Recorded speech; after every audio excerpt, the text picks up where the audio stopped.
Hi hello friends, welcome to MST academy. இன்னைக்கு நம்ம என்ன பார்க்க போறோம்னா 8ஆம் வகுப்பு தமிழ்ல இருக்கக்கூடிய இலக்கணம் மட்டும் தான் பார்க்க போறோம். சரிங்களா? ஏற்கனவே நம்ம 6th 7th இலக்கணங்கள் மட்டும் தனியா எடுத்து வீடியோஸ் போட்டிருக்கோம். பிளேலிஸ்ட்ல இருக்கு, செக் பண்ணி பாருங்க. நெக்ஸ்ட் 8ஆம் வகுப்புல இலக்கணம் மட்டும் நம்ம பார்க்க போறோம். ஓகேவா? ஏன்னா இலக்கணம் நமக்கு மெயின்ஸுக்கும் இருக்கு. ஸோ இலக்கணத்தை பொறுத்த வரைக்கும் நீங்க தனியா தரவு பண்ணிக்கிறது ரொம்ப நல்லது. ஏற்கனவே 6th 7th இருக்கக்கூடிய இலக்கணங்களும் நம்ம போட்டிருக்கோம். ஸோ பார்க்கலாம். ஸோ இதுல 8th இருக்கக்கூடிய இலக்கணங்கள் பார்க்கலாம். ஃபர்ஸ்ட் என்ன பார்க்குறோம் அப்படின்னு சொன்னோம்னா எழுத்துக்களின் பிறப்பு அப்படின்னு பார்க்குறோம். ஓகேவா? நான் உங்களுக்கு கண்டென்ட் காமிக்கணுன்றதுக்காக தான் ஸ்க்ரோல் பண்ணேன். ஓகேவா? இப்போ இயல் 1ல எழுத்துக்களின் பிறப்பு அப்படிங்கிறது பார்க்க போறோம். நெக்ஸ்ட் நம்ம வினை முற்று அப்படின்னு பார்ப்போம். அதுக்கப்புறம் எச்சம் அப்படிங்கிறது 3 இலக்கணங்கள் இந்த கிளாஸ்ல நம்ம பார்க்க போறோம். சரியா? சோ ஃபர்ஸ்ட் நம்ம பார்க்கலாம்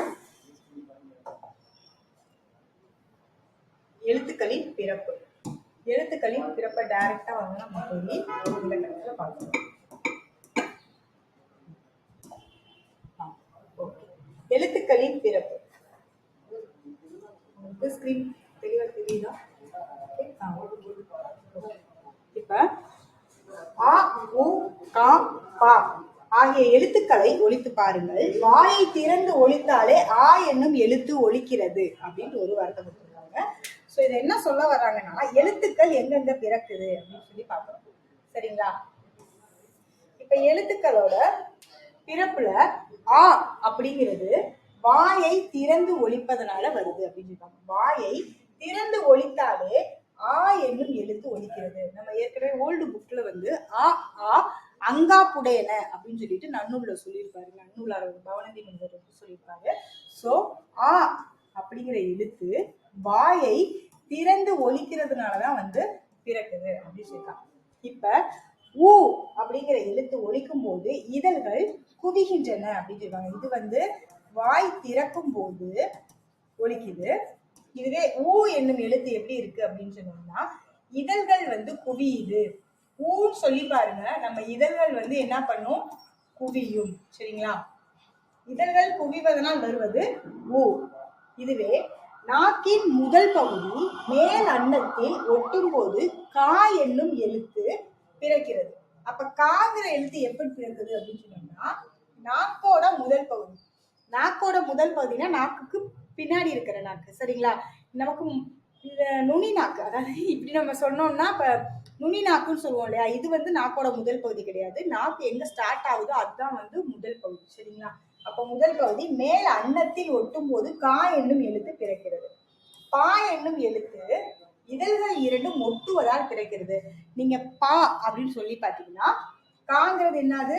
முதல் பகுதி மேல் அன்னத்துல, நாக்கோட முதல் பகுதி மேல் அன்னத்தில் ஒட்டும் போது பிறக்குது. இதுவே பா அப்படிங்கிற எழுத்து இரண்டு இதழ்களும்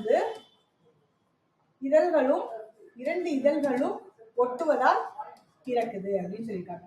இவ்வாறு ஒவ்வொரு எழுத்துக்கும் பிறக்கும் இடமும் பிறக்கும் முயற்சியும் வேறு வேறாக இருக்கு. அந்த எழுத்து பிறக்கிற இடம் ஒன்னா இருக்கு, அது வெளியில வெளிப்படும் போது வேற, அதாவது முயற்சி பிறப்புன்னு சொல்லுவாங்க. அதாவது பிறப்பை பொறுத்த வரைக்கும், எழுத்துக்களோட பிறப்பை பொறுத்த வரைக்கும் 2 வகையா பிரிப்பாங்க. ஒண்ணு இடப்பிறப்பு, இன்னொன்னு முயற்சி பிறப்பு அப்படின்னு சொல்லி பார்ப்போம். சரிங்களா? பின்னாடி அதை பத்தி நிறைய டீடைல்ஸ் பார்க்கலாம். இப்ப பிறப்பு, எழுத்துக்களோட பிறப்பை பொறுத்த வரைக்கும் பாருங்க. உயிரின் முயற்சியால் உடலின் உள்ளிருந்து எழும் காற்றானது நம்மளோட உயிரோட முயற்சியாலதான் நம்ம உடலுக்கு உள்ள இருக்கக்கூடிய காற்றானது மார்பு, தலை, கழுத்து, சரிங்களா, மூக்கு ஆகிய 4 இடங்களுள் ஒன்றில் பொருந்தி இதழ், நாக்கு, பல், மேல்வாய் ஆகிய உறுப்புகளின் முயற்சியினால் வேறு வேறு, இது முயற்சி பிறப்பு, முயற்சியினால் வேறு வேறு ஒலிகளாக தோன்றுகின்றன. இதனையே எழுத்துக்களின் பிறப்பு என்பர். எழுத்துக்களின் பிறப்பினை இடப்பிறப்பு முயற்சி பிறப்புன்னு ரெண்டா பிரிக்கிறாங்க. அப்ப இடப்பிறப்பு 1, முயற்சி பிறப்பு 2. ஸோ எழுத்துக்கள் அப்படிங்கிறத பொறுத்த வரைக்கும் நம்ம எழுதினோம்னா நம்ம பாட்டுக்கு எழுதிட்டே போயிடலாம். ஆனா அந்த எழுத்துக்களை நம்ம உச்சரிக்கும் போது என்னென்ன வகையில வந்து அந்த எழுத்துக்கள் வந்து வெளியில வந்து சவுண்டா வெளியில வருது அப்படின்னு சொன்னோம்னா 2 வகையான பிறப்புகளின் மூலமாக தான் வந்து சவுண்டா வெளியில வருது. ஒண்ணு இடப்பிறப்பு, இன்னொன்னு முயற்சி பிறப்பு அப்படின்னு சொல்லியிருக்காங்க. சரியா? சோ அப்ப இடப்பிறப்புனா என்ன, முயற்சி பிறப்புனா என்ன அப்படின்னு பார்ப்போம். இடப்பிறப்புனா என்ன? எழுத்துக்களின் இடப்பிறப்பு. உயிர் எழுத்துக்கள் 12ம் கழுத்தை இடமாக கொண்டு பிறக்கிறது. உயிரெழுத்துக்கள் 12மே நம்மளோட கழுத்தை இடமாக கொண்டுதான் பிறக்குது. அதே மாதிரி கழுத்தை இடமாக கொண்டு பிறக்கக்கூடியது இன்னொன்னு இருக்கு, அது வந்து இடையின மெய்யெழுத்துக்கள். ஏன் இதை சொல்றேன்னா, கழுத்துக்கு வந்து இந்த 2 எழுத்துக்கள் தான் வரும். சரிங்களா? உயிரெழுத்துக்கள் 12ம் இடையின மெய்யெழுத்துக்கள் 6ம், அதாவது இது இடையின மெய்யெழுத்துக்கள், இது உயிரெழுத்து. இது ரெண்டும் எங்க பிறக்குது அப்படின்னு சொல்றோம். இடப்பிறப்பு எங்க பிறக்குது அப்படின்னு சொன்னோம்னா கழுத்தை இடமாக கொண்டு பிறக்குது. சரிங்களா? எங்க பிறக்குது? கழுத்தை இடமாக கொண்டு பிறக்குது. ஓகேவா? நெக்ஸ்ட்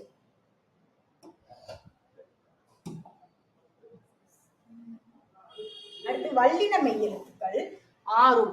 வல்லின மெய்யெழுத்துக்கள் 6ம் மார்பை இடமாக கொண்டு பிறக்குது அப்படின்னு இருக்காங்க. வல்லின எழுத்துக்கள் அப்படின்னு இருந்துச்சுன்னா வன்மையானது அப்படின்னு சொல்லி ஞாபகம் வச்சுக்கோங்க. அப்ப வன்மையான எழுத்துக்கள் எல்லாமே மார்பை இடமாக கொண்டு பிறக்குது. மெல்லின மெய்யெழுத்துக்கள் 6ம் மூக்கை இடமாக கொண்டு பிறக்குது. சரிங்களா? மெல்லினம் அப்படின்னாவே வந்து மூக்கு அப்படின்னு சொல்லி ஞாபகம் வச்சுக்கோங்க. மெல்லினமே மெல்லினமேன்னு ஒரு பாட்டு இருக்கா, அப்ப வந்து அது மூக்கு, மூக்குல இடம்பெறக்கூடிய எழுத்துக்களை வச்சுதான் அந்த பாட்டை எழுதுவாங்க. இடையின மெய்யெழுத்துக்கள் 6ம் கழுத்தை இடமாக கொண்டு பார்த்தோம். நம்ம ஏற்கனவே இங்க பார்த்தோம், கழுத்துக்கு வந்து 2 பார்த்திருக்கோம். ஒண்ணு உயிர். நம்ம உயிர் எங்க இருக்கும்னா தொண்டையில தான் இருக்கும்னு சொல்லி ஞாபகம் வச்சுக்கோங்க, உயிர். சரிங்களா? அதே மாதிரி இடையினம், உயிர் இடை, இது ரெண்டுமே கழுத்தை இடமாக கொண்டுதான் பிறக்குது. சரிங்களா? ஆயுத எழுத்து தலையை இடமாக கொண்டு பிறக்குது. ஆயுத எழுத்து தலை, அக்குன்னு சொல்லி பாத்தீங்கன்னா தலையில இருந்துதான் வந்து நமக்கு அந்த எழுத்துன்றது வந்து ஒளியோட அளவு வந்து அப்படிதான் இருக்கு அப்படின்னு சொல்லி சொல்லியிருக்காங்க. சரியா? நெக்ஸ்ட் எழுத்துக்களின் முயற்சி பிறப்பு. இப்ப இடப்பிறப்பை பொறுத்த வரைக்கும் கூட ஒரு 5 பாயிண்ட்ல வந்து நம்ம வந்து முடிச்சிட்டோம். முயற்சி பிறப்புல வந்து என்னென்ன இருக்குன்னு சொல்லி பாக்குறாங்க பாருங்க. உயிர் எழுத்துக்கள் வந்து எங்கெங்க பிறக்குது அப்படின்னு சொல்லி கொடுத்துருக்காங்க. அடுத்து என்னென்ன கொடுத்துருக்காங்கன்னு பாத்துக்குவோம்.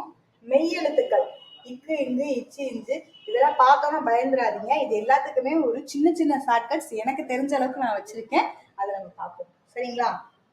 அதே மாதிரி சார்பு எழுத்துக்கள்லாம் வந்து எங்க பிறக்குது அப்படிங்கிறதையும் வந்து நம்ம பார்க்க போறோம். அடுத்து என்ன பார்க்கறோம்னா அவ்வளவுதான். சரிங்களா? சோ வந்து இந்த பாடத்துல நம்ம வந்து இடப்பிறப்பு முயற்சி பிறப்புன்னு சொல்லிட்டு 2 பார்த்தோம். எழுத்துக்களின் பிறப்பை பொறுத்த வரைக்கும் பார்த்துக்கிட்டு இருக்கோம். சோ பிறப்பை பொறுத்த வரைக்கும் காற்று வந்து மார்பு, தலை, கழுத்து, மூக்குன்னு பிறக்குதுன்னு பார்த்திருக்கோம். இதழ், நாக்கு, மேல் பல்வாய், பல்லு, மேல்வாய், இதெல்லாம் வந்து முயற்சி பிறப்புன்னு சொல்லி பார்க்கிறோம். சோ இந்த இடப்பிறப்பு முயற்சி பிறப்பை பொறுத்த வரைக்கும் உயிரெழுத்துக்கள் 12மே கழுத்து. சோ இடப்பிறப்பை பொறுத்த வரைக்கும் வல்லின எழுத்து மார்பு, மெல்லின எழுத்து மூக்கு, இடையின மெய்யெழுத்து கழுத்து, ஆயுத எழுத்து தலைன்னு சொல்லி பார்த்துட்டோம். அடுத்து நம்ம என்ன பார்க்க போறோம்னா எழுத்துக்களின் முயற்சி பிறப்பு. எழுத்துக்களின் முயற்சி பிறப்பு. ஓகே, உயிரெழுத்துக்கள். இப்ப உயிரெழுத்துக்களை பொறுத்த வரைக்கும் ஆ ஆ, ஏற்கனவே நான் சொன்ன மாதிரி ஆ ஆ இது ரெண்டுமே நம்ம வாயை திறப்பதனாலதான் ஒலிக்குது. வாயை திறத்தலாகிய முயற்சியால் பிறக்குது அப்படின்னு சொல்லியிருக்காங்க. அதே மாதிரி இ இ ஏ ஏ ஐ ஆகிய 5ம், ஈக்கு அப்புறம் ஈல இருந்து ஒரு ஐ வரைக்கும் ஸ்டார்ட் முடிஞ்சு என்ன பண்ணுதுன்னா வாய் திறக்கும் முயற்சியுடன் நாக்கின் அடி ஓரமானது மேல்வாய் பல்லை பொருந்தும் முயற்சியால் பிறக்குது அப்படின்னு சொல்லியிருக்காங்க. இந்த இ இ ஏ ஏ ஐ இது 3மே நீங்க சொல்லி பாத்தீங்கன்னா நாக்கோட அடி ஓரம் எப்படி இருக்கும்னா மேல்வாய் பல்ல போய் பொருந்தும். ஐ அப்படின்னு சொல்லி பாத்தீங்கன்னா மேல்வாய் பல்ல போய் நாக்கின் அடி வந்து பொருந்தது. இந்த எழுத்துக்களை வந்து நம்ம சொல்லி பார்த்தாவே மேக்சிமம் வந்து நம்ம கண்டுபிடிச்சிடலாம். சரிங்களா? அடுத்து உ உ ஓ ஓ ஔ ஆகிய ஐந்தும் வாய் திறக்கும் முயற்சியுடன் இதழ்களை குவிப்பதால் திறக்குது. இப்ப உயிரெழுத்துக்களை பொறுத்த வரைக்கும் நமக்கு மூணே 3 பாயிண்ட் தான். ஆ ஆ இது நம்ம அடிக்கடி நம்ம பார்த்துக்கிட்டே இருக்கிறது தான் ஆ ஆ வாயை திறத்தலால் ஒலிக்குது. அதே மாதிரி ஈல இருந்து ஐ வரைக்கும் வாயை திறக்கிறோம். அதே மாதிரி நாக்கோட அடி ஓரங்கள் வந்து மேல்வாய் பல்லை பொருந்துவதனால இந்த 5 எழுத்துக்களும் தோன்றுதுன்னு சொல்லியிருக்காங்க. அதே மாதிரி உ உ ஓ ஓ ஔ இதை நீங்க சொல்லி பாத்தீங்கன்னாவே இதழ்கள் வந்து குவிப்பதனால பிறக்குது. இந்த எழுத்துக்களும் வந்து இதழ்கள் குவிவதால் பிறக்கிறது அப்படின்னு சொல்லியிருக்காங்க. சரிங்களா? ஓகே, இது வந்து உயிரெழுத்துக்கள். இது இந்த மூணு மட்டும் வந்து ஞாபகம் வச்சுக்கோங்க. இதை நீங்க சொல்லி பாத்தீங்கன்னாவே உங்களுக்கு வந்துடும். இதுல வந்து ஒரு சின்ன சின்ன ஷார்ட்கட் சொல்றேன் உங்களுக்கு மெய்யெழுத்துக்களை பொறுத்த வரைக்கும். சரிங்களா? அதை வச்சு கொஞ்சம் நம்ம எடுத்துக்கலாம். மெய்யெழுத்துக்களை பொறுத்த வரைக்கும் இக்கு இங்கு இச்சு இஞ்சு இட்டு இன்னு இத்து இந்து. சரிங்களா? இதை மட்டும் ஞாபகம் வச்சுக்கோங்க. காஞா தான் அப்படியே வரிசையா தான் வந்திருக்கு. காஞா சாஞா டானா தானா இது வரைக்கும் வந்து உங்களுக்கு ஒரு சின்ன இது மாதிரி சொல்றேன். சரிங்களா? இக்கு இங்கு ஆகிய இரு மெய்களும் நாவின் முதல் பகுதி அன்னத்தின் அடிப்பகுதியை பொருந்துவதால் பிறக்கிறது. சரிங்களா? அடுத்து இச்சு இஞ்சு ஆகிய இரு மெய்களும் நாவின் இடைப்பகுதி நடு அன்னத்தின் இடைப்பகுதியை பொருந்துவதால் பிறக்குது. நல்லா பார்த்துக்கோங்க. இது முதல், இது இடை. அடுத்து இரு மெய்களும் நாவின் நுனி அன்னத்தின் நுனியை பொருந்துவதால் பிறக்கிறதுன்னு சொல்லியிருக்காங்க. ஓகேவா? அதே மாதிரி இத்து இந்து ஆகிய இரு மெய்களும் மேல்வாய் பல்லின் அடியை மேல்வாய் பல்லோட அடியை வந்து நாக்கின் நுனி பொருந்துவதால் பிறக்கிறதுன்னு சொல்லியிருக்காங்க. இது வரைக்கும் நம்ம வந்து பார்க்கலாம். சரிங்களா? இந்த மட்டும் ஞாபகம் வச்சுக்கோங்க. அதுக்கப்புறம் வந்து நம்ம இப்பு இம்முக்கு வருவோம். ஓகேவா? ஒண்ணு இந்த படத்தையே பாருங்களேன். இந்த படத்துல வந்து உங்களுக்கு வேற எழுதுதான் கொடுத்துருக்காங்க. ஆனால் இந்த படத்தை வச்சு நம்ம சொல்லிடணும். இது வந்து நாக்கோட முதல் பகுதி இக்கு இங்கு, அதாவது இக்கு இங்கு இக்கு இங்கு இச்சு இஞ்சு இட்டு இன்னு. சரிங்களா? இந்த 2 எழுத்து இந்த 2 எழுத்து இந்த 2 எழுத்து. இதை பொறுத்த வரைக்கும் இந்த நாக்கோட முதல் பகுதி இருக்கு இல்லைங்களா? இந்த முதல் பகுதி அன்னத்தின் அடிப்பகுதியை பொருந்துவதால் இக்கும் இங்கும் தோன்றுது அப்படின்னு சொல்லுவாங்க. இக்கு இங்கு அப்படின்னு சொல்லுது. சரிங்களா? இச்சு இஞ்சு ஆகிய இரு மெய்களும் நாவின் இடைப்பகுதி இச்சு இங்க இடை ஞாபகம் வச்சுக்கோங்க.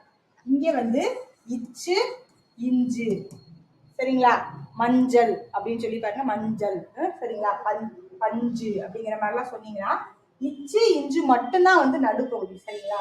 இச்சு பச்சை மஞ்சள் அப்படின்னு சொல்லி பாத்தீங்கன்னா அந்த இச்சும் இஞ்சும் நாவோட நடுப்பகுதி நடுவுல தொடும்.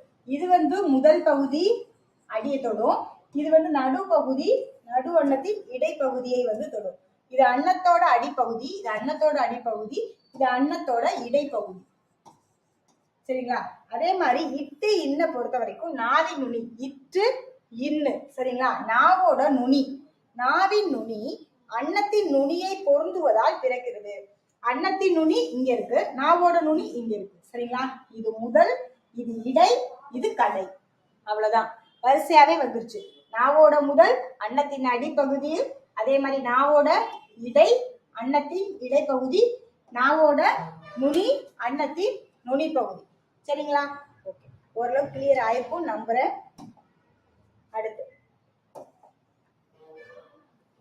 அடுத்து இத்து இந்து. இங்க பாத்தீங்கன்னா இத்து இந்து என்ன பார்த்தோம்? இட்டு இன்னு வரைக்கும் தானே பார்த்தோம். இத்து இந்து பார்க்கல. அப்ப இத்து இந்து ஆகிய இரு மெய்களும் மேல்வாய் பல்லின் அடியை நாக்கின் நுனி பொருந்துவதால் பிறக்கிறது அப்படின்னு சொல்லுவாங்க. இந்த மேல்வாய் பல்லோட அடியை வந்து நாக்கோட நுனி இந்த இடத்துல பொருந்துது. சொல்லி பாருங்க. இத்து, இந்து அப்படிங்கறத சொல்லி பாத்தீங்கன்னா எப்படி வருது? இத்து இந்து அப்படின்னு சொல்லியிருக்காங்க. ஓகேவா? இத்து இந்து. இத்தும் இந்து என்ன பண்ணுது? இரு மெய்களும் மேல்வாய் பல்லின் அடியை, மேல்வாய் பல்லோட அடியை நாக்கின் நுனி போய் பொருந்துவதனால பிறக்கின்றது அப்படின்னு சொல்லியிருக்காங்க. ஓகேவா? இது ஒண்ணு மட்டும் தனியா வரும். அடுத்து இதெல்லாம் வந்து தனித்தனியா தான் நம்ம பார்க்க போறோம். அந்த ஃபர்ஸ்ட் இருக்கிற ஒரு 6 லெட்டர் இக்கு, இங்கு, இச்சு, இஞ்சு, இட்டு, இன்ன மட்டும் அந்த நாவோட முதல் பகுதி, நாவோட இடைப்பகுதி, நாவோட கடைப்பகுதின்னு சொல்லி ஞாபகம் வச்சுக்கோங்க. அதே மாதிரி இத்து இந்தையும் நீங்க சொல்லி பாத்தீங்கன்னா மேல்வாய் பல்ல வந்து பொருந்துவதனால் வந்து இது பிறக்குது அப்படின்னு சொல்லியிருக்காங்க. நெக்ஸ்ட் இப்பு இம்மு, அதாவது இப்பும் இம்மும்.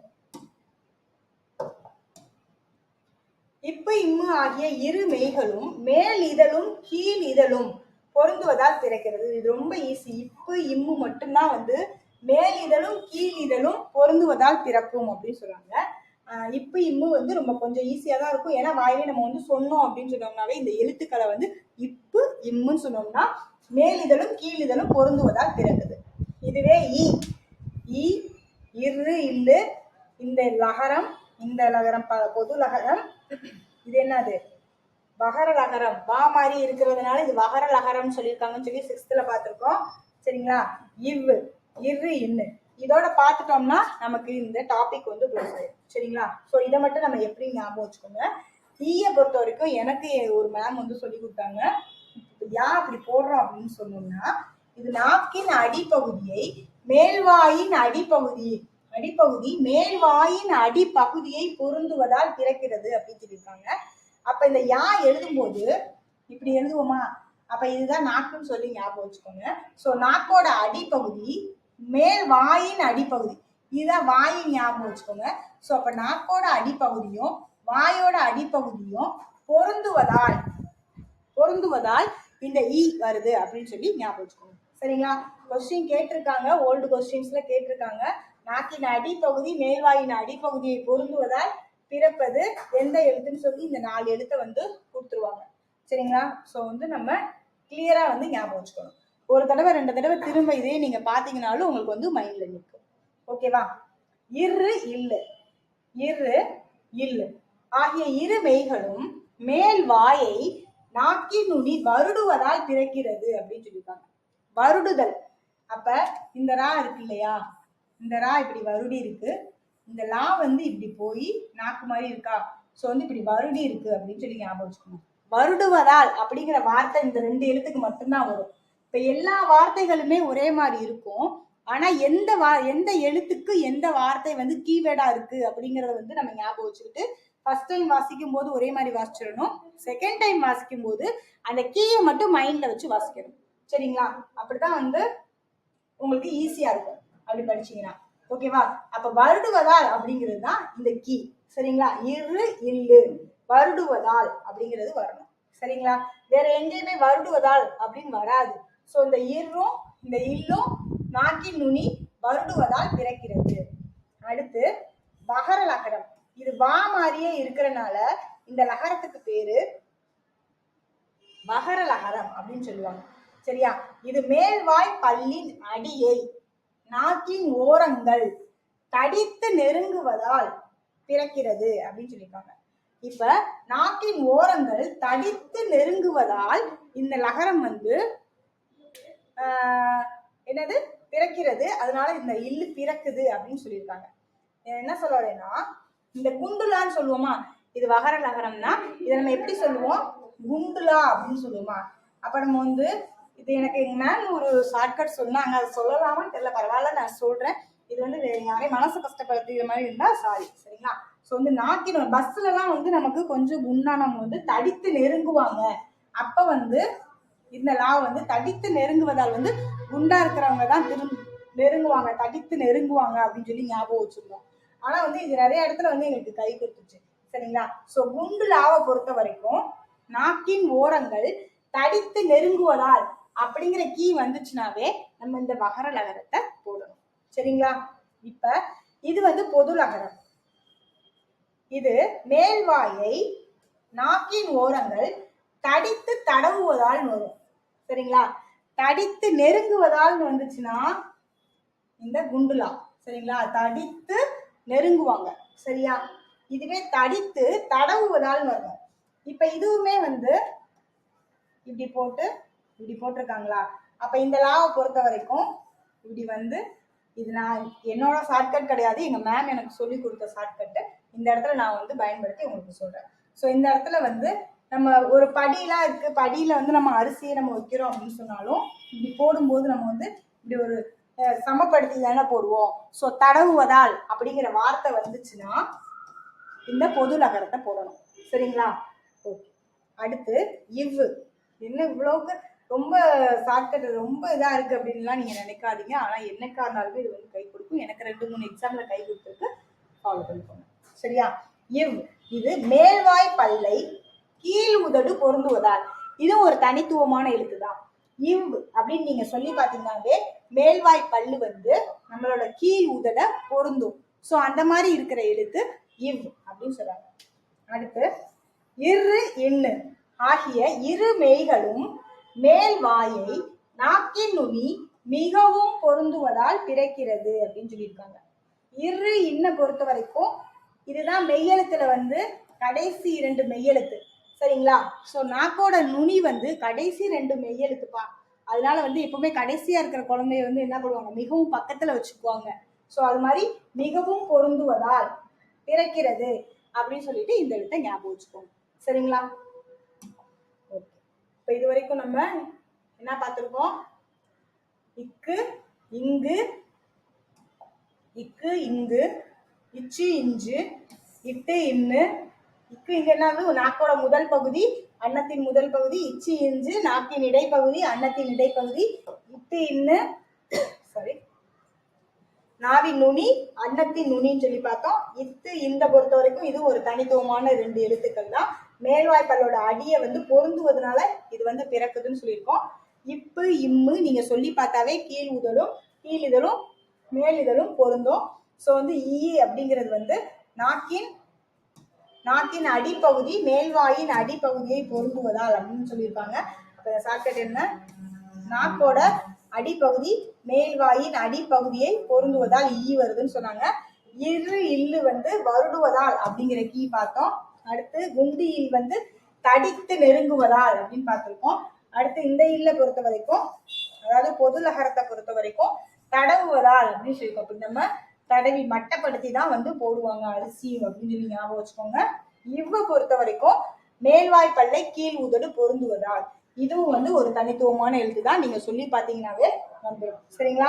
அதே மாதிரி இன்ன பொறுத்த வரைக்கும் இன்னு ஆகிய இரு மெய்களும் மேல்வாயை நாக்கின் நுனி மிகவும் பொருந்துவதால் கடைசியா 2 எழுத்து இருக்கு அப்படிங்கிறதுனால வந்து இதை வந்து மிகவும் பொருத்தமா வந்து நம்ம நாக்கு வந்து வச்சுக்குது அப்படின்னு சொல்லி ஞாபகம் வச்சுக்கோங்க. சரிங்களா? ஓகே. அடுத்து நம்ம என்ன பார்க்க போறோம்னா சார்பெழுத்துக்கள் வந்து எங்க பிறக்குது அப்படின்னு சொல்லி பார்க்கிறோம். ஆயுத எழுத்து வாயை திறந்து ஒலிக்கும் முயற்சியால் பிறக்குது. முயற்சி பிறப்பு வந்து ஆயுத எழுத்துக்கு வாயை திறக்கிறதுல, இடப்பிறப்பு தான் தலை.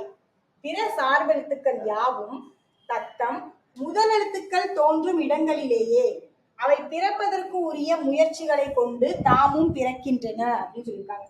இப்ப சார்பெழுத்துனா என்னது? கா அப்படிங்கிறது வந்து ஒரு சார்பெழுத்து தான். சரிங்களா? சோ ஆயுத எழுத்து வந்து வாயை திறந்து இது வந்து இப்ப இக்கு கூட்டல் ஆன்னு சொல்லியிருக்காங்களா? அப்ப முதல் எழுத்துக்கள் தோன்றும் இடங்களிலேயே அவை பிறப்பதற்கு உரிய முயற்சிகளை கொண்டு தாமும் பிறக்கிறது அப்படின்னு சொல்லியிருக்காங்க. முதல் எழுத்துக்கள் எத்தனை இருக்கு? முதல் எழுத்துக்கள் 30 வகையான எழுத்துக்கள் இருக்கா? உயிரெழுத்து 12, மெய்யெழுத்து 18. இது ரெண்டும் சேர்ந்ததுதான என்ன எழுத்து? முதல் எழுத்து அப்படின்னு சொல்லியிருக்காங்க. இந்த முதல் எழுத்தை சார்ந்து வரக்கூடியதுதான் சார்பெழுத்துன்னு சொல்றாங்க. சோ வந்து முதல் எழுத்துக்கள் தோன்றும் இடங்கள்ல இந்த இக்கு, இந்த ஆ, இக்குங்கிறது அடிப்பகுதின்னு சொல்லியிருக்கோம், ஆங்கிறது வாயை திறந்து ஒலிக்கிறதுன்னு சொல்லியிருக்கோமா? அப்ப இது எங்க தோன்றுதோ அங்கேயேதான் இக்கு எங்க தோன்றுதோ அங்கேயும் ஆங்கிறது எங்க தோன்றுதோ இது ரெண்டும் சேர்ந்துதான் இந்த எழுத்து தோன்றுது அப்படின்னு சொல்லியிருக்காங்க. சரிங்களா?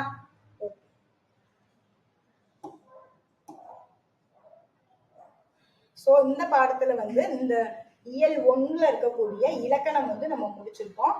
அடுத்து இந்த வினாக்கள் தான் கொடுத்துருக்காங்க. மொழியை ஆள்வோம் என்னன்னு சொல்லி பார்த்துங்க. அடுத்து மரபு தொடர்கள், இதுதான் நான் சொன்னேன். அதாவது அறிந்து பயன்படுத்துவோம் அப்படிங்கிறதுல வந்து மரபு தொடர்கள் அப்படின்னு சொல்லி பார்க்குறோம். இந்த மாதிரி இதை வந்து நம்ம இலக்கணங்களோடய சேர்ந்து பார்த்துருவோம். சரிங்களா? இப்ப மரபு தொடர்கள்னா என்னன்னா, தமிழ் மொழிக்கென சில சொல் மரபுகள் இருக்கு. அது பழங்காலம் முதலே பின்பற்றப்படுது அப்படின்னு சொல்லியிருக்காங்க. இப்ப பறவைகளோட ஒலி மரபுனா, இப்ப குயில்னா வந்து நம்ம கூவும் தான் சொல்லணும். குயில் கத்தும் சொன்னா அது வந்து ஒரு மரபு பிழை ஆயிடும். சரிங்களா? இப்ப குயில் கூவும் தான் சொல்லணும், கத்தும் சொல்லக்கூடாது. அப்படி சொன்னா அது மரபு பிழை. சரிங்களா? ஓகே. இப்ப ஆந்தை அலறும், காகம் கரையும், சேவல் கூவும், குயில் கூவும், கோழி கொக்கரிக்கும். சரிங்களா? கோழி கூவுதுன்னு சொல்லக்கூடாது, கோழி கொக்கரிக்கும். புறா குணுகும், இது பொருத்துகளை வச்சிருவாங்க, நல்லா பார்த்துக்கோங்க. மயில் அகவும், கிளி பேசும் அல்லது கொஞ்சும். பழைய புக்ல கொஞ்சம்னு போட்டிருப்பாங்க. சரிங்களா? கூகை குளரும், என்னெல்லாம் வருதுன்னு பார்த்துக்கோங்க. கூகை குளரும். சரிங்களா? இது வந்து என்னது? ஒலி மரபு, சவுண்டு. சரிங்களா? அடுத்து தொகை மரபு, அதாவது நிறைய இருந்துச்சுன்னா அது என்னது? இப்ப மக்கள் வந்து அதிகமா இருந்தாங்கன்னா அந்த இடத்துக்கு பேரு மக்கள் கூட்டம் சொல்லணும். ஆ நிறைன்னு சொல்லணும். ஆனா என்னதுப்பா? பசு. அப்ப பசுவோட கூட்டத்தை ஆ நிறைன்னு சொல்லணும். ஆட்டு மந்தை, ஆடுகள் நிறைந்த ஒரு இடத்துக்கு ஆட்டு மந்தை அப்படின்னு சொல்லணும். அடுத்து வினை மரபு. வினை மரபை பொறுத்த வரைக்கும் சோறு உண், நல்லா ஞாபகம் வச்சுக்கோங்க. சோறு தான் உண். சரிங்களா? முறுக்கு தின்னுன்னு வரணும். எத்தனை சுழி இன் வந்திருக்குன்னு பார்த்துக்கோங்க. 2 சுழி இன் வந்திருக்கு. ஓகேவா?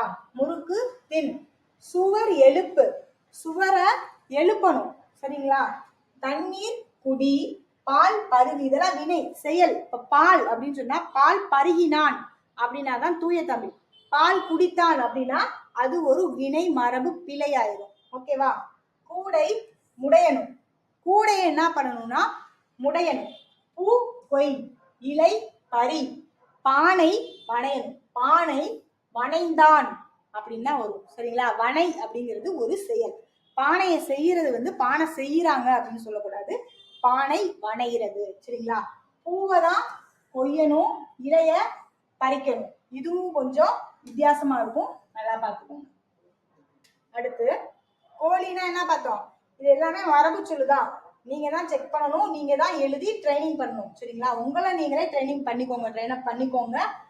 பால் பருகு, சோறு உண், முறுக்குனாதான் தின். பூ என்ன வந்திருக்கு? கொய் வந்துருச்சா?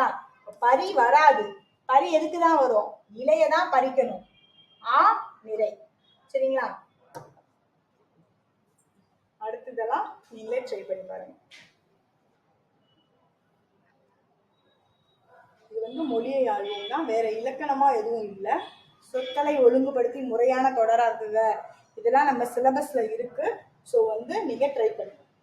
நான் இலக்கணம் மட்டும் இந்த இதில் எடுத்துக்கிறேன். இப்ப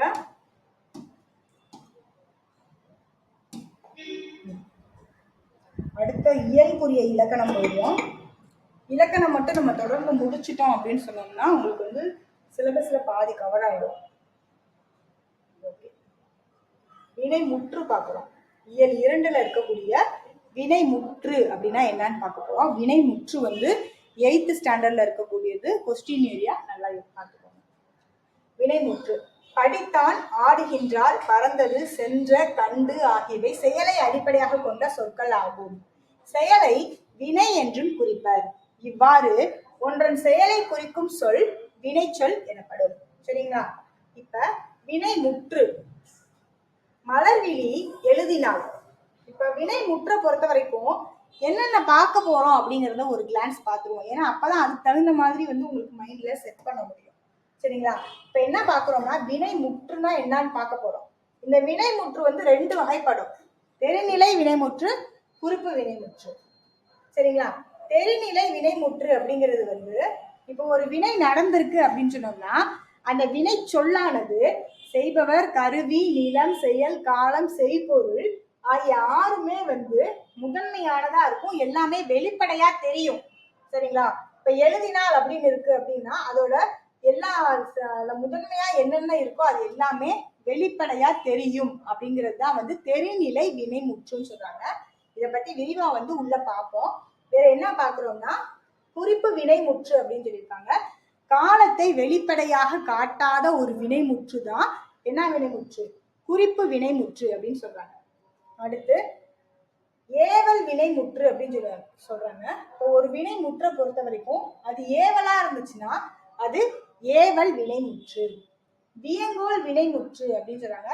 வியங்கோல் வினைமுற்றும் ஏவல் வினைமுற்றும் ரொம்ப முக்கியமானது. ஏன்னா இதுக்குள்ள ஒப்புமை, அதாவது உள்ள வேறுபாடுகள் வந்து சொல்லியிருப்பாங்க. இதுவும் வந்து கொஸ்டின் ஏரியா, நல்லா கவனிச்சுக்கோங்க. ஸோ வியங்கோல் வினைமுற்றுனா என்ன அப்படிங்கிறதும் இந்த இயல்ல வந்து நம்ம பார்க்க போறோம். ஏவல் வினைமுற்றுக்கும் வியங்கோல் வினைமுற்றுக்கும் என்னென்ன வேறுபாடு இருக்கு அப்படிங்கிறதும் இந்த இயல்ல பார்க்க போறோம். சரிங்களா? ஸோ இந்த பாடத்துல இது மட்டும் தான் நம்ம பார்க்க போறோம். ஸோ இது பார்க்கும் போதே நமக்கு ஒரு சின்ன ஐடியா வந்திருக்கும். சரிங்களா?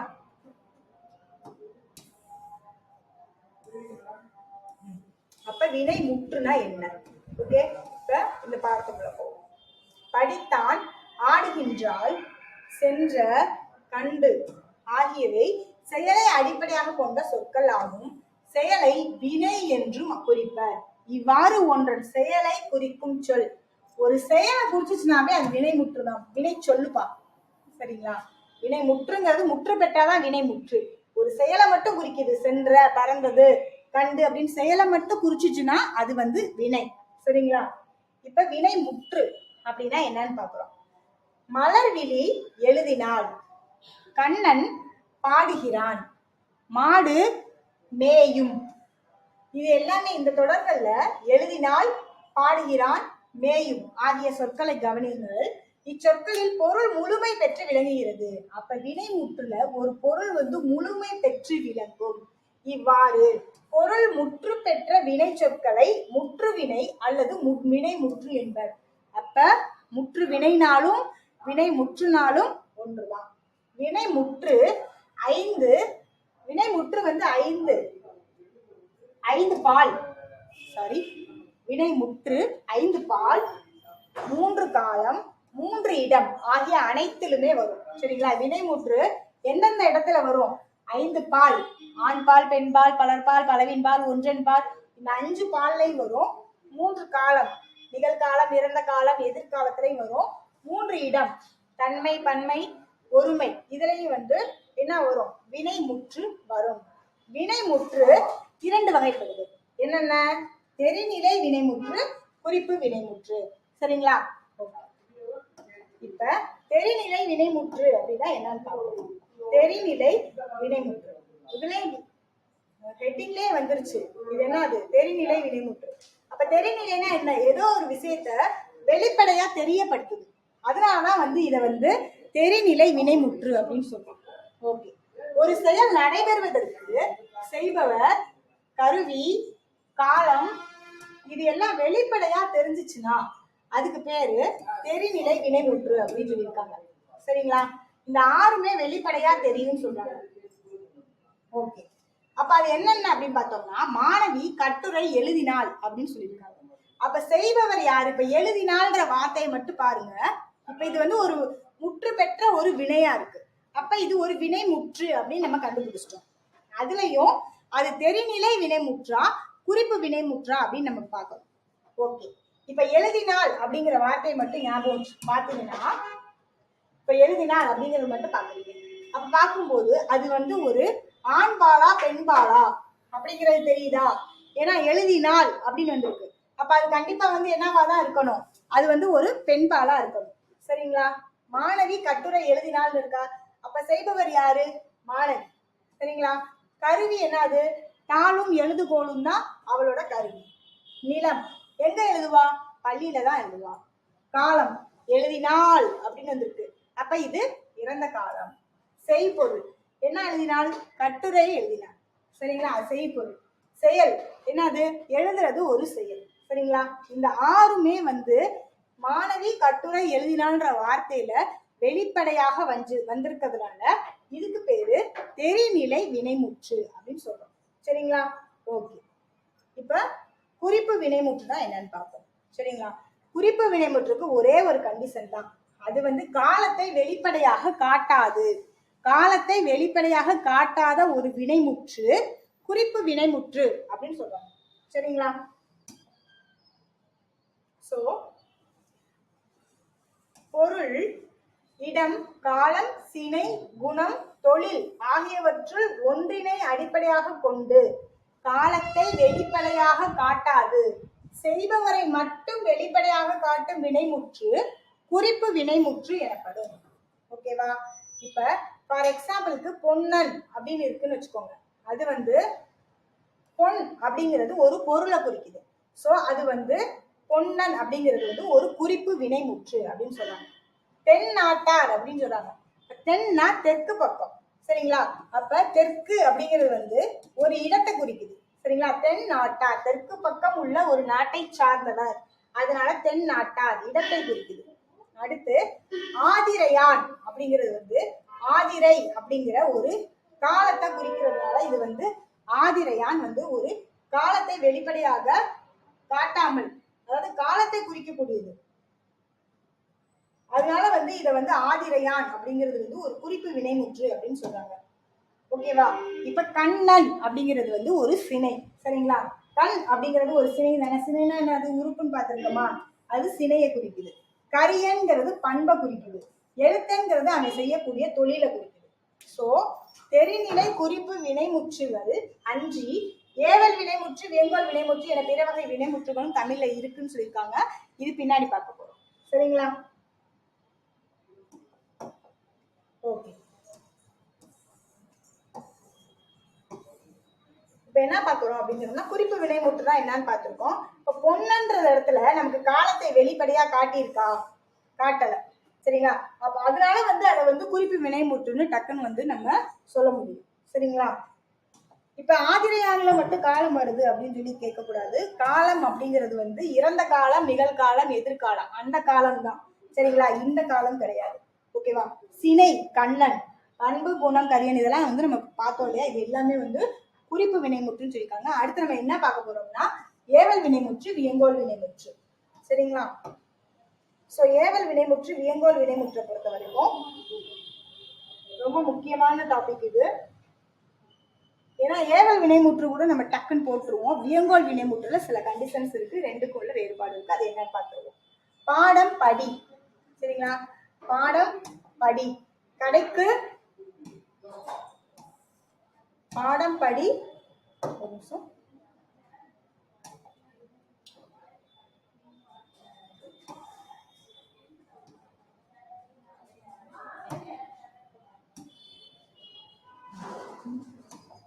ஆடம்படி கடைக்கு போ.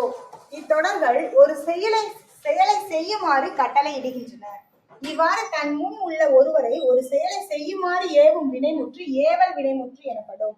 ஏவல் வினைமுற்று ஒருமை பன்மை ஆகிய இரண்டு வகைகள்ல வருது.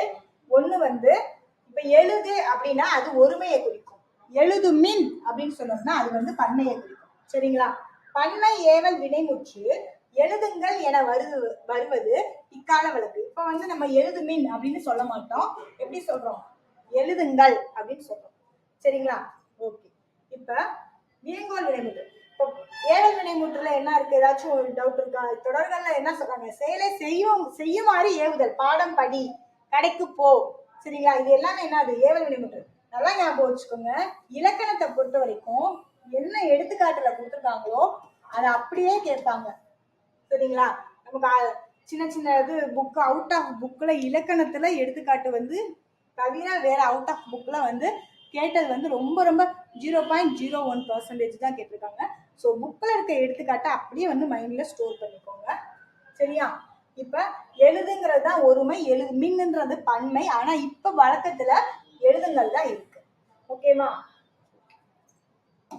நெக்ஸ்ட் வியங்கோல் வினைமுற்றுனா என்னன்னு பார்க்கிறோம். வியங்கோல் வினைமுற்று. ஓகே. வியங்கோல் வினைமுற்று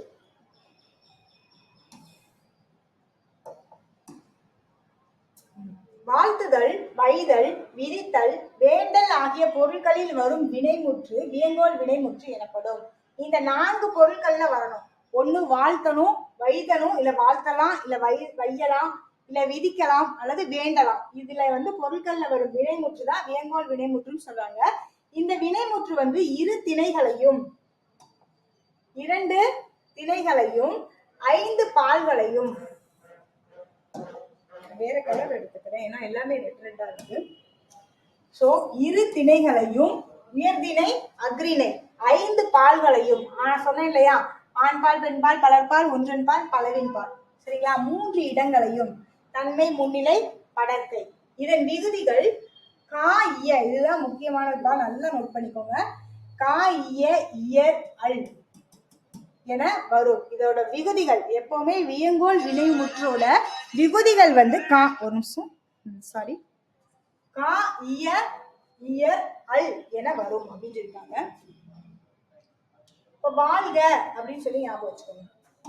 இப்ப வாழ்க, ஒளிக, வாலியர், வாரல், இது எல்லாமே என்னதுதான் வியங்கோல் வினைமுற்று. ஏவல் வினைமுற்றுக்கும் வியங்கோல் வினைமுற்றுக்கும் உள்ள வேறுபாடுகள் என்னென்ன அப்படின்னு பாக்குறோம், சரிங்களா.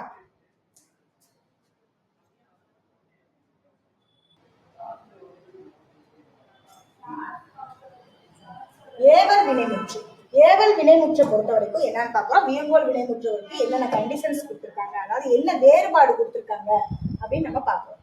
ஓகேவா, இதோட இந்த பாடம் முடிஞ்சிடும். ஸோ இது ரெண்டுமே இந்த 2 பாக்ஸ்மே ரொம்ப முக்கியம். இதை நான் சொல்லிடுறேன். முன்னிலையில் வரும் ஏவல் வினைமுற்றை பொறுத்த வரைக்கும் அது எதுலதான் வரும் அப்படின்னு சொன்னோம்னா முன்னிலையில் வரும். வியங்கோல் வினைமுற்றை பொறுத்த வரைக்கும் அது இரு திணை ஐம்பால் மூவிடங்களுக்கும் பொதுவாய் வரும்னு சொல்லியிருக்காங்க. ஏவல் வினைமுற்று ஒருமை பன்மை வேறுபாடு இருக்கு, ஒருமை பன்மை வேறுபாடு இதுல இருக்காது. கட்டளை பொருளை மட்டும்தான் ஏவல் வினைமுற்று உணர்த்தும். வாழ்த்துதல், வைதல், விதித்தல், வேண்டல் ஆகிய பொருட்களை இது உணர்த்தும். விகுதி பெற்றும் பெறாமலும் வருவது ஏவல் வினைமுற்று. வியங்கோல் வினைமுற்றுல விகுதி பெற்றே வரும். வாழ்க அப்படின்னா விகுதி கண்டிப்பா அதுல வரும், சரிங்களா. அதே மாதிரி விதித்தல் பொருளில் வரும் வியங்கோல் வினைமுற்று தன்மை இடத்தில் வராதுன்னு சொல்லியிருக்காங்க. இது ஒரு கண்டிஷன், சரிங்களா. தன்மை இடத்துல எப்பவுமே விதித்தல் பொருள்ல வியங்கோல் வினைமுற்று வராது. அடுத்து இயற் அல் ஆகிய 2 விகுதிகள் தற்கால வழக்கத்துல இல்ல. நம்ம என்னென்ன பார்த்திருக்கோம், வியங்கோல் வினைமுற்று கா இய இயற் அல் பார்த்திருக்கோமா. இந்த 2 மட்டும் தற்கால வழக்கத்துல இல்லைன்னு சொல்லியிருக்காங்க, சரிங்களா. இதோட இந்த 8th 3rd லெசன் நமக்கு முடியுது, சரிங்களா. ஸோ 7th நம்ம இலக்கணம் 3 இயல்ல பார்த்துருக்கோம். இதோட கண்டினியூஸ் அடுத்த வீடியோல வரும். தொடர்ந்து நம்ம சேனலை சப்ஸ்கிரைப் பண்ணிக்கோங்க. இந்த வீடியோ உங்களுக்கு பிடிச்சிருந்துச்சுன்னா லைக் பண்ணுங்க, ஷேர் பண்ணுங்க, கமெண்ட் பண்ணுங்க. Thank you so much.